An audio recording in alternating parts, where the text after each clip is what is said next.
ऐकावे जनाचे करावे मनाचे असं का म्हणतात बरं? याचबद्दल आज आपण बोलणार आहोत. खरं तर आपण एखादा डिसिजन घ्यायचा असतो तेव्हा अनेकांना विचारतो, आपल्या मित्रपरिवारामध्ये, नातेवाईकांमध्ये, नक्की मी काय करू? मी असं केलं तर चालेल का? तसं केलं तर चालेल का? या पद्धतीने आपण सर्वांना विचारतो.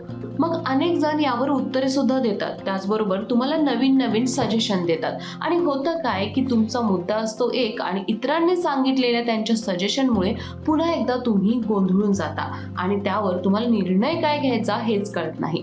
म्हणून कधी कधी जर तुम्ही एखाद्याचं सजेशन घेत असाल तर ठराविक आपल्याच लोकांकडून काही सजेशन्स घ्या आणि त्यानंतर स्वतःचा वही पेन घेऊन त्यावर लिहून काढा की तुम्हाला नक्की काय करायचंय आणि जो काही डिसिजन असेल तो तुम्ही तुमच्या विचारांवर घ्या. कारण स्वतः विचार करून घेतलेला कोणताही डिसिजनला आपण प्लॅनिंग करू शकतो, पण जर दुसऱ्याच ऐकून आपण डिसिजन घेत असू तर तुमचं प्लॅनिंग फ्लॉप होण्याची शक्यता असते.